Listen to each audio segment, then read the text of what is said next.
مسیح کے بابرکت نام میں آپ سب کی سلامتی ہو۔ میرا نام مہوی جانسن ہے اور حتمی سچائی میں ایک دفعہ پھر میں آپ کی خدمت میں پیش ہوں۔ ناظرین، پروگرام حتمی سچائی میں ہماری ہمیشہ یہ کوشش رہی ہے کہ ہم لوگوں کی غلط فہمیوں کا ازالہ کر سکیں اور ان کی غلط فہمیوں کا ازالہ کرتے ہوئے ہم ان کو ایمان کی راہوں پر ڈال سکیں۔ ہمارا آج کا ٹاپک ہے، کیا مسیح خدا ہے؟ ناظرین، یہ سوالات ہم نے ظفر اقبال صاحب کی پوسٹ سے لیے ہیں اور ان سوالات کے جوابات دینے کے لیے ہمارے ساتھ موجود ہیں سینئر پروفیسر شفیق اول صاحب۔ پروفیسر صاحب، میں آپ کو حتمی سچائی کے پروگرام میں خوش آمدید کہتی ہوں۔ Thank you. پروفیسر صاحب، آپ سے میرا پہلا سوال یہ ہے، یسوع کو خدا بتانے والے فلپیوں کے خط میں خدا کی صورت والی عبارت کو غور سے پڑھیں اور ہمارے سوالات کا جواب دینے کی ہمت کریں۔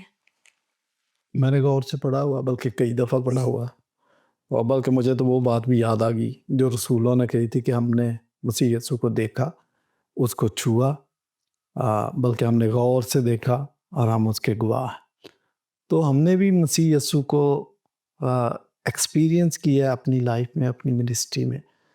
اور فلپیوں کی خط جو آپ نے بات کی ہے نا، فلپیوں کے خط دوسرے باب کی پڑھا ہوا ہے، تو میں اپنے کمنٹس اس پہ بتا دیتا ہوں۔ یہ تجسم کی طرف اشارہ ہے۔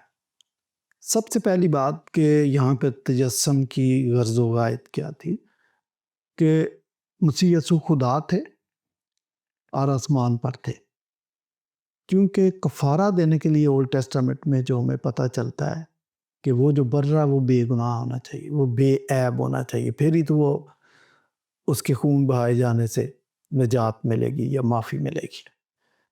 تو زمین پر تو کوئی ایسی مخلوق یا کوئی ایسی ہستی نہیں تھی کہ جو بنی نوع انسان کے لیے کفارہ دے سکے۔ اولڈ ٹیسٹامنٹ میں جو جانوروں کا کفارہ تھا وہ عارضی کفارہ تھا، اس کے لیے اگلے سال پھر کفارہ دینا پڑتا تھا، اگلے سال پھر یوم کپور منانا پڑتا تھا، اور یوم کپور کے دن سردار کاہن اپنے لیے، اپنے خاندان کے لیے اور پھر پوری قوم کے لیے کفارہ دیتا تھا، اور یہ سلسلہ جاری رہتا تھا۔ ہیکل کے اندر قربان گاہ سے دھواں لگاتار اٹھتا رہتا تھا، جس کا مطلب تھا کہ انسان لگاتار گناہ گار ہے اور کفاروں کے لیے برے مہیا کیے جا رہے ہیں، قربانیاں دی جا رہی ہیں۔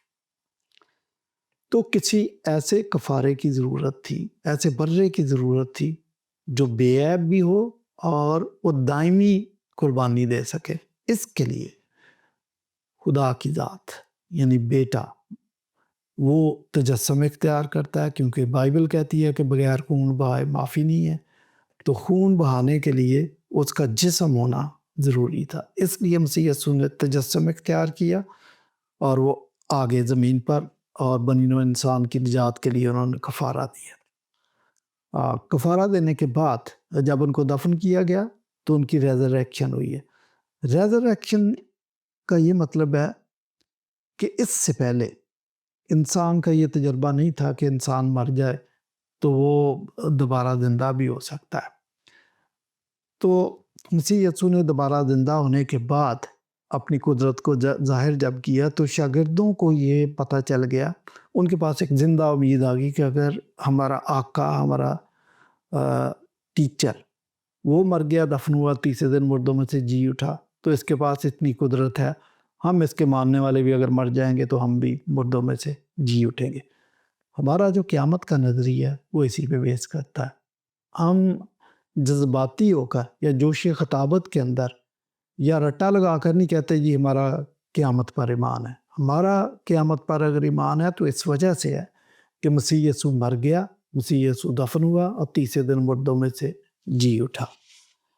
پھر آپ یہ دیکھیں کہ کسی بادشاہ کو کہیں کہ وہ فقیر بن کے یا ایک عام انسان بن کے اور ایک عام لباس پہن کر بغیر سیکیورٹی کے پبلک کے اندر پھرے، اور ان کو آپ کہیں کہ 3 سال تک آپ نے یہ کام کرنا اور آپ نے کسی کو بتانا نہیں ہے کہ آپ بادشاہ۔ آسان کام ہے؟ بہت ڈیفیکلٹ کام ہے۔ اس لیے بھی ڈیفیکلٹ کام ہے کہ لوگ، ہو سکتا کوئی آپ کو گالی بھی دے دے، ہو سکتا کوئی آپ کو تھپڑ رسید کر دے، ہو سکتا کوئی آپ کو دھکا دے دے، اس کو تو نہیں پتا کہ آپ بادشاہ ہیں۔ تو آپ یہ کام کریں اور آپ اپنی طاقت کو دانستہ استعمال نہیں کر رہے. مثلا آپ کو کسی نے تھپڑ مار دیا, آپ کے پاس تو طاقت ہے, آپ اسی وقت کال کریں گے کہ ساری سیکیورٹی آ جائے اور اس کو پکڑو, اس کا تکہ بوٹی ایک کر دو. لیکن آپ نہ کریں, یہ بہت بڑا کام, بہت ڈیفیکلٹ کام ہے. اس لیے بائبل کہتی ہے کہ مسیح سب باتوں میں ہماری طرح آزمایا گیا تو بھی بے گناہ نکلا. تو یہ سارے کام مسیح یسوع نے کیے, اور یہ چونکہ اس کو یہ الہی منصوبہ یہ تھا, باپ نے یہ منصوبہ بنایا ہوا تھا, باپ نے اس کے لیے ایک جسم تیار کیا اور اس نے کامیابی کے ساتھ اس پروجیکٹ پر, اس منصوبے پر کام کیا اور مردوں میں سے جی اٹھے. جب وہ انسانی شکل میں تھے تو بڑی ڈیفیکلٹیز تھی, کیونکہ لوگوں کو نہیں پتا تھا کہ یہ خدا ہے اور زمین پہ آیا ہوا ہے. انہوں نے جتنا برا سلوک اس کے ساتھ کیا جا سکتا تھا وہ کیا. مسیح یسوع کی خدمت کے دوران بھی فقیہوں اور فریسیوں نے مسیح کے ساتھ برا سلوک کیا, الٹے سیدھے سوالات پوچھتے تھے, الٹے سیدھے اعتراضات کرتے تھے, جی آپ نے تو سبت کو توڑ دیا, آپ کے شاگرد تو ہاتھ دھو کے کھانا نہیں کھاتے, وغیرہ وغیرہ. تو ان ساری باتوں کے بعد آپ دیکھیں کہ مسیح نے اس سارے عرصے میں تابعداری کے ساتھ کام کیا. یعنی کہیں پہ بھی ہو سکتا ہے بندہ فلیئر اپ ہو جاتا ہے کہ بھئی میں نہیں یہ کر سکتا, بہت مشکل کام ہے, اس میں تو میری بےعزتی بڑی ہو رہی ہے, لیکن ایسا نہیں کیا. اس لیے فلپیوں کے خط میں لکھا ہے کہ اس نے یہاں تک فرما برداری کی کہ موت, بلکہ صلیبی موت گوارا کی. اس لیے خدا نے بھی اسے سربلند کیا. اب سربلندی کی بات سن لیں. خدا حکم دیتا, ایک تو یہ ہے کہ سب ناموں سے اعلیٰ نام دیا اس کو, پہلی بات. دوسری بات کہ انسان اور فرشتگان سب مسیح کے آگے گھٹنے ٹیکے اس کو سجدہ کریں. یہ کوئی چھوٹی بات نہیں ہے, یہ اس کو سربلندی ملی ہے. اب اس کا امیڈیٹ کانٹیکسٹ بھی آپ دیکھیں اور براڈر کانٹیکسٹ بھی دیکھیں. امیڈیٹ کانٹیکسٹ کے فلپیوں کے خط میں اس پیسج کے اندر اس کی قربانی, اس کے کفارے, اس کی فرما برداری کا ذکر ہے. لیکن پوری بائبل آپ پڑھیں, اولڈ ٹیسٹامنٹ اور نیو ٹیسٹامنٹ جب آپ پڑھتے ہیں تو آپ کو پتہ چلے گا, آپ کے سامنے منصوبہ آ جائے گا, پورا منصوبہ آ جائے گا. جی ظفر صاحب نے کہا کہ پہلے آپ فلپیوں دوسرے باب کی یہ چند آیات پڑھیں اور پھر ہمارے سوالات کا جواب دیں. دیکھیں ہم مسیح کے شاگرد ہیں, ہم اس سچائی سے واقف ہو گئے. آپ نے جتنے بھی سوالات پوچھنے ہم سے پوچھیں, ہم جواب دینے کے لیے تیار بیٹھے ہوئے ہیں. تو پڑھا ہی ہوا ہے, تو اس لیے آپ پوچھیں سوال, ہم جواب دیں. جی پروفیسر صاحب آپ کا بہت شکریہ, تھینک یو سو مچ. اسی طرح دوسرا سوال میرا آپ سے یہ ہے کہ فلپیوں کا خط 2 باب اس کی 5 آیت سے 11 آیت تک جیسے پڑھنے کے لیے بولا ہے, تو میں چاہوں گی کہ میں اپنے کلام کو اٹھا کے پڑھ سکوں تاکہ ہمیں اور مزید کلیئر ہو سکے. جی جی. ویسا ہی مزاج رکھو جیسا مسیح یسوع کا بھی تھا. اس نے اگرچہ خدا کی صورت پر تھا, خدا کے برابر ہونے کو قبضہ میں رکھنے کی چیز نہ سمجھا, بلکہ اپنے آپ کو خالی کر دیا اور خادم کی صورت اختیار کی اور انسانوں کے مشابہ ہو گیا, اور انسانی شکل میں ظاہر ہو کر اپنے آپ کو پست کر دیا, اور یہاں تک فرما بردار رہا کہ موت بلکہ صلیبی موت گوارا کی. اسی واسطے خدا نے بھی اسے بہت سربلند کیا اور اسے وہ نام بخشا جو سب ناموں سے اعلیٰ ہے, تاکہ یسوع کے نام پر ہر ایک گھٹنا جھکے, خواہ آسمانیوں کا ہو, خواہ زمینیوں کا, خواہ ان کا جو زمین کے نیچے ہیں, اور خدا باپ کے جلال کے لیے ہر ایک زبان اقرار کرے کہ یسوع مسیح خداوند ہے. جی پروفیسر صاحب, اس حوالے میں ہمارے پاس کچھ مشکلات ہیں کہ کون خدا کی صورت پر تھا. Thank you. دیکھیں ظفر صاحب جب یہ سوال پوچھتے ہیں نا تو ان کے دماغ میں عقیدہ توحید وہ ہے جو اسلامی عقیدہ. ایک بات آپ ذہن میں رکھیں کہ توحید کا نظریہ بائبل نے پیش کیا. تو آپ توحید کے بارے میں اگر انفارمیشن چاہتے ہیں تو پھر مسلمانوں سے نہیں آپ مشورہ کریں گے, آپ ان سے مشورہ کریں گے جہاں سے توحید کے نظریے نے جنم لیا تھا. وہ بائبل نے لیے, بائبل بتائے گی کہ توحید کا مطلب کیا ہے. دراصل بائبل میں جو توحید ہے وہ یونٹی ہے. اچھا آپ کہتے ہیں کہ جی ایک, تو آپ ایک گنتی والا گننا شروع کر دیتے ہیں, یہ 1 ہے, یہ 2 ہے, یہ 3, آپ کے ذہن میں ساری باتیں. بائبل نے کئی جگہوں پر ایک کو ان معنوں میں نہیں استعمال کیا جن معنوں میں آپ سمجھ رہے ہیں. مثلا پیدائش کی کتاب میں جہاں آدم اور حوا ان کو شادی کے بندھن میں خدا نے باندھا، تو وہاں پر ایک بات کی تھی کہ مرد اپنے ماں باپ کو چھوڑے گا اور اپنی بیوی سے ملا رہے گا اور وہ دونوں ایک تن ہوں گے۔ اب یہاں پر ایک کا وہ مطلب نہیں ہے جو آپ کے ذہن میں ہے۔ آپ دیکھیں وہ تو دو ہوتے ہیں، آج بھی جب نکاح ہوتا ہے تو وہ تو دو ہوتے ہیں اور الگ الگ کرسی پر بیٹھے ہوتے ہیں، اپنے اپنے سائن کرتے ہیں، لیکن بائبل کہتی ہے کہ وہ ایک ہوں گے۔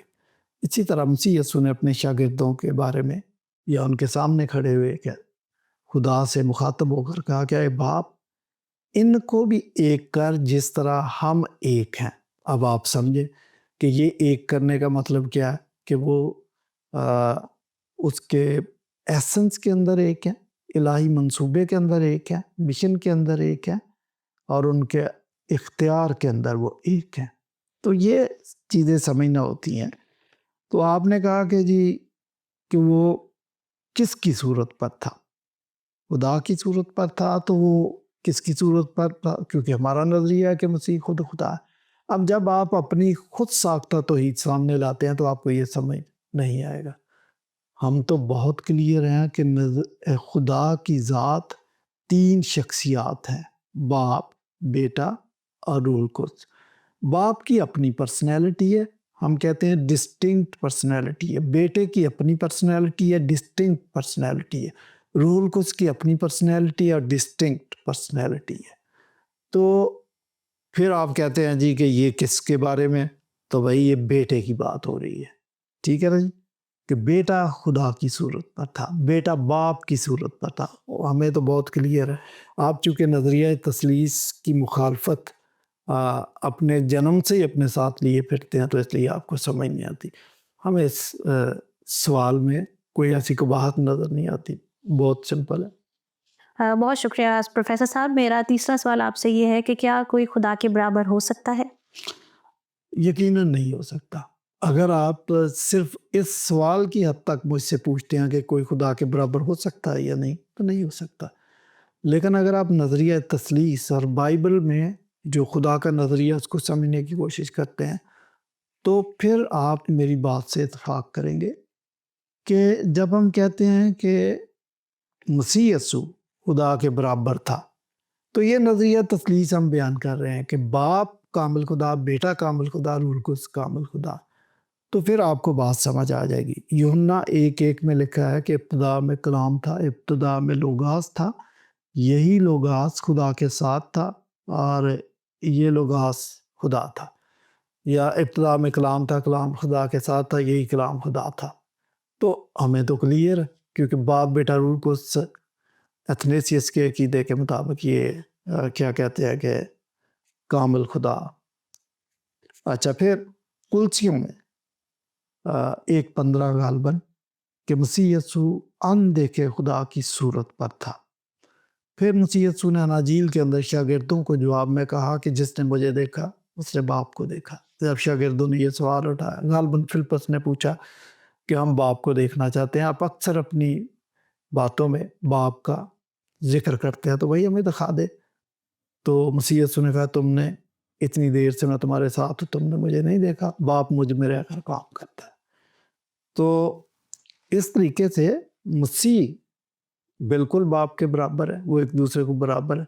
شاید آپ اگلا سوال یہ اٹھا سکتے ہیں کہ مسیح نے تو یہ بھی کہا کہ باپ مجھ سے بڑا ہے۔ کہا، دیکھیں جہاں باپ کو موقع ملتا ہے وہ مسیح یسوع کے نام کو، اس کی ذات کو جلال دیتا ہے۔ جب اس نے کہا کہ ہر ایک گھٹنا اس کے آگے جھکے اور اس کو سب ناموں سے اعلیٰ نام بخشا گیا، اور خدا باپ کے جلال کے لیے ہر ایک زبان اقرار کرے کہ مسیح یسوع خداوند ہے، تو یہ چھوٹی بات ہے، یہ مسیح یسوع کے نام کو جلال دیا جائے۔ تو اسی طرح مسیح یسوع نے بھی کہہ دیا کہ بھئی قیامت کے بارے میں مجھے نہیں پتا، یہ باپ کو پتا ہے۔ تو اس کا یہ مطلب نہیں ہے کہ ان کو پتہ نہیں تھا، ان کو پتہ تھا، لیکن جلال دیتے ہیں۔ اور بھی بہت ساری باتیں ہیں۔ پروفیسر صاحب، چوتھا سوال آپ سے یہ ہے کہ وہ کس کا فرما بردار تھا؟ یہ بھی وہی سوال ہے کم و بیش، کہ آپ چونکہ باپ اور بیٹے اور روح القدس کی ڈسٹنکٹ شخصیت کو ماننا نہیں چاہتے یا سمجھتے نہیں ہیں، تو آپ یہ سوال کر دیتے ہیں۔ اگر آپ کے ذہن میں کسی طریقے سے یہ بات بیٹھ جائے، میں آپ سے ریکویسٹ کروں گا کہ آپ تھوڑے وقت کے لیے اسلامک سافٹ ویئر کو ایک سائڈ پہ رکھیں اور آپ بائبل کو پیدائش کی کتاب سے لے کر مکاشفہ تک پڑھ جائیں اور ترتیب کے ساتھ پڑھ دیں اور سمجھ کے ساتھ پڑھیں۔ بائبل جب کہہ رہی ہے کہ مسیح یسوع باپ کا فرما بردار رہا، تو یہ بڑی کلیئر بات ہے کہ ان کی ظاہر ڈسٹنکٹ شخصیت ہے۔ جب وہ انسانی شکل میں زمین پر تھا تو وہ اس نے باپ کا فرما بردار بن کے دکھایا ہے۔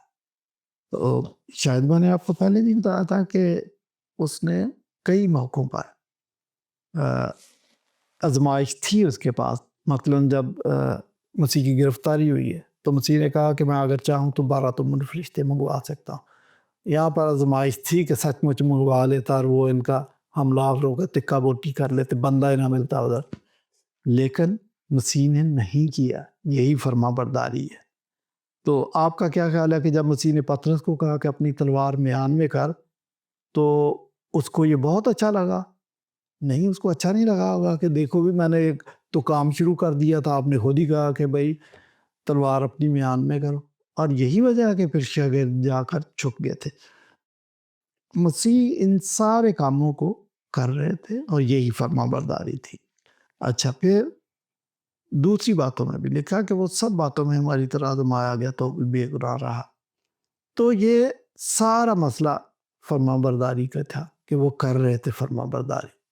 اور میں سمجھتا ہوں کہ اگر ہمیں خدا کو اس قسم کا پروجیکٹ دے تو ہم تو کئی موقعوں پر بہک جائیں اور آف ٹریک ہو جائیں، لیکن مسیح نے ایسا کر کے دکھا۔ جی، آپ سے میرا 5واں سوال اور یہ سیکنڈ لاسٹ سوال ہے ظفر صاحب کی طرف سے۔ کیا یسوع سب ناموں سے اعلیٰ ہے اور منفرد ہے، یا یہ ایک عام یہودی نام تھا اور بہت لوگوں کا نام اس وقت ہی یسوع تھا جب یسوع خود موجود تھے؟ دیکھیں، وہ اگر آپ کو یاد ہو تو شیکسپیئر نے کہا تھا کہ ناموں میں کیا رکھا۔ یہ شیکسپیئر نے کہہ دیا، بہت سے لوگ اس کو فالو کرنا بھی شروع کر دیتے ہیں۔ نہیں، ایسی بات نہیں ہے، ناموں میں بہت کچھ رکھا ہے۔ نام صرف شناخت کے لیے نہیں ہے، حالانکہ شناخت کے لیے بھی ہے۔ نام بندے کی شخصیت کے ساتھ اٹیچ ہوتا ہے۔ آپ کا کیا خیال ہے کہ میں آپ کے سامنے بیٹھا ہوں، میرا نام شفیق ہے، تو کوئی اور اس نام کا بندہ نہیں ہوگا؟ بڑے نام ہوں گے، لیکن جب آپ کہہ دیتی ہیں کہ پروفیسر شفیق صاحب، تو یہ خاص شخصیت کی طرف اشارہ ہے۔ اس کو بہتر سمجھنے کے لیے یہ ہے کہ کیمرے لگے ہوئے ہیں، میری تصویر بھی جا رہی ہے، میرا نام بھی جا رہا ہے، میری شخصیت بھی جا رہی ہے اور میری گفتگو بھی جا رہی ہے، تو لوگ پہچانتے ہیں کہ یہ کس شخصیت کی بات ہو رہی ہے۔ تو نام، یہ لوگ جیسے ظفر صاحب ہے، اس طرح کئی اور لوگ بھی سمجھتے ہیں کہ شاید نام برائے نام ہوتا ہے۔ نام برائے نام نہیں ہوتا۔ نام کوئی چیز نہیں، ایکچولی اس بندے کی ذات ہے۔ میں اس کی ایک مثال دے دیتا ہوں آپ کو۔ اگر میں کہوں شہزادہ چارلز، تو آپ کو سمجھ آتی ہے میں کس بندے کی بات کر رہا ہوں؟ جو لیڈی ڈائنا کے ہسبینڈ ہے اور ابھی انگلینڈ کے کنگ ہے، انہی کی بات کر رہا ہوں۔ لیکن اگر آپ میرے ساتھ چلیں شانتی نگر، جو میرا گاؤں ہے، تو وہاں پر ایک ریڑھی والا جو سبزی بیچتا ہے، اس کا نام بھی چارلز ہے۔ تو آپ مجھے بتائیں کہ دونوں چارلز نام تو سیم ہے، تو کیا سیم بندے ہیں وہ؟ ہم سیم بندوں کی بات کر رہے ہیں؟ نہیں، ہر نام کے ساتھ ذات اٹیچ ہوتی ہے۔ اور میں سمجھتا ہوں کہ ظفر صاحب نے یہ جو سوال کیا، سب سے اہم کانا سوال یہ کر دیا کہ یہ تو عام یہودی نام تھا، کئی اور نام بھی تھے۔ میں ایک اور مثال بائبل سے بھی دے دیتا ہوں۔ یہ جو میں نے چارلز کی مثال دی ہے نا، میں ابھی یسوع کی بھی آپ کو، جیزس کی بھی مثال دے دیتا ہوں۔ انہوں نے کہا نا کہ عام یہودیوں کے بھی نام تھے، لیکن ہمیں پتہ چلتا ہے کہ کس شخصیت کی طرف بات کر رہے ہیں۔ مریم کے نام 5 یا 6 ہیں، لیکن مجھے بتائیں کہ ہم کرسچنز کو جب ہم بائبل پڑھتے ہیں تو کیا ہم نے کبھی مکس اپ کیا؟ کیا کبھی ہمیں کنفیوژن ہوا کہ یہ لازر کی بہن مریم ہے اور یہ مسیح کی ماں مریم ہے، یہ موسیٰ کی بہن مریم ہے؟ نہیں، ہمیں کوئی کنفیوژن نہیں، ہمیں کلیئر پتہ ہوتا ہے کہ یہ کس مریم کی بات ہو رہی ہے۔ پلاطس کے سامنے 2 بندے تھے، آپ کو پتہ ہے، برابا اور جیزس۔ اس نے کہا تھا کہ میں آپ کے لیے کس کو مسیح یسوع کو چھوڑ دوں یا برابا کو چھوڑ دوں؟ لیکن بائبل کے بعض نسخے ایسے جن میں لکھا ہے کہ میں آپ کے لیے کس کو چھوڑوں، جیزس دا برابا اور جیزس دا مسایا، دونوں کا نام جیزس تھا. بہت کم لوگوں کو اس بات کا پتا کہ برابا کا نام بھی جیزس تھا. جیزس دا برابا، جیزس دا مسایا. تو اس کو بھی پتا تھا کہ دو الگ شخصیات. اور جو سامنے جلوس نکال رہے تھے، پروٹیسٹ کر رہے تھے، ان کو بھی پتا تھا کہ جیزس دا مسایا کون ہے اور جیزس دا برابا کون ہے. انہوں نے کہا برابا کو چھوڑ ہمارے لیے اور جیزس دا مسایا اس کو سلیب دے. تو یہ کہہ دینا جی یہ عام نام ہے، بات صرف نام برائے نام کی نہیں ہے، مسیح یسوع کی ذات کی شخصیت ہے. پوری بائبل تو مسیح یسوع کی ذات کے گرد گھومتی ہے، کرسٹوسینٹرک ہے. تو جب یہ کہا کہ اس کا نام یسوع رکھیں گے تو یہ پیشگوئی برابا کے بارے میں نہیں تھی، یہ جیزس دا مسایا کے بارے میں تھی. تو پھر تو آپ بیوقوف ہیں اگر آپ کو غلطی لگ جاتی ہے کہ جی یہ کامن نام ہے اور یہ کوئی بھی ہو سکتا ہے. نہیں، نیور. نام کے ساتھ اس شخص کی شخصیت اٹیچ ہوتی ہے جسے ہم نے سمجھنا ہے. اور جب ہم نام کی بات کر رہے ہیں تو دراصل ہم اس شخصیت کی بات کر رہے ہوتے ہیں، اس کے کریکٹر کی بات کر رہے ہوتے ہیں. ہمیں تو کوئی غلطی نہیں لگ رہی ہے. اگر ان کو یہ ابہام ہے اور یہ کنفیوژن ہے تو میں سمجھتا ہوں کہ یہ دنیا کا بے وقوف ترین شخص ہے جس کو ایسی غلطی لگتی ہے.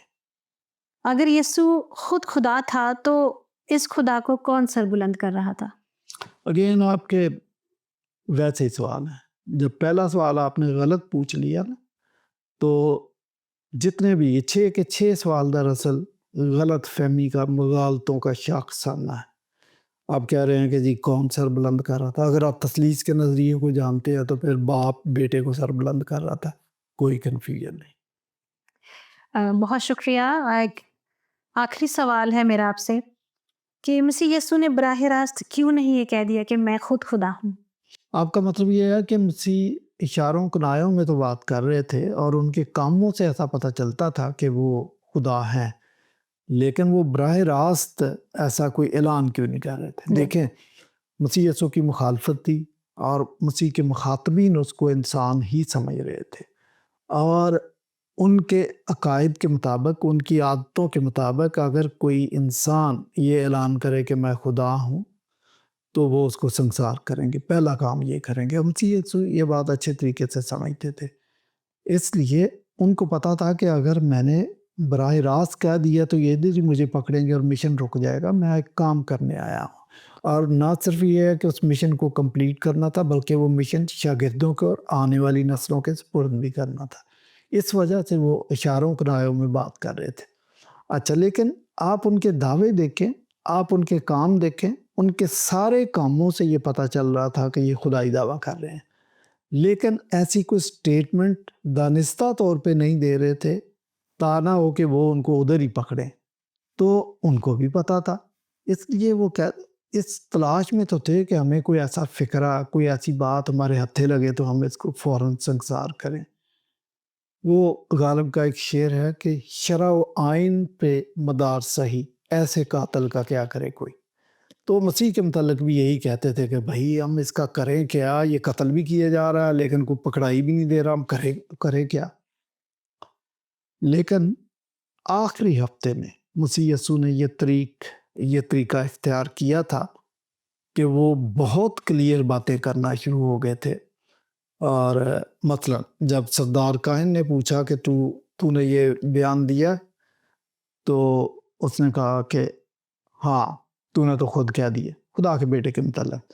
تو مسیح یسوع نے ایک اور بات کہی تھی کہ بلکہ اب کے بعد تم ابن آدم کو بادلوں پہ آتا ہوا دیکھو گے اور خدا کی دانی طرف بیٹھا دیکھو گے. یہ دو جو باتیں تھی، یہ یہودی بڑے اچھے طریقے سے سمجھتے تھے کہ یہ پیش گوئی خود خدا کی ذات سے متعلق ہے. تو اسی پہ سردار کاہن نے اپنے مقدس لباس کو پھاڑ لیا تھا اور کہا تھا کہ اب مجھے گواہوں کی حاجت نہیں ہے. مطلب اب ان کی نظر میں تو یہ بلاسفیمی تھی، اسی لیے انہوں نے کہا کہ اس کو سلیب دو. تو یہ کہنا کہ مسیح یسوع براہ راست نہیں کہہ رہے تھے، شاید کچھ ایسے کم سمجھ لوگ ہوں گے جن کو سمجھ نہیں آ رہی تھی، ورنہ میں سمجھتا ہوں کہ مسیح یسوع اشاروں میں بھی جو باتیں کر رہے تھے اس سے بہت کلیئر بات سمجھ آ رہی تھی کہ وہ خدائی دعوے کر رہے.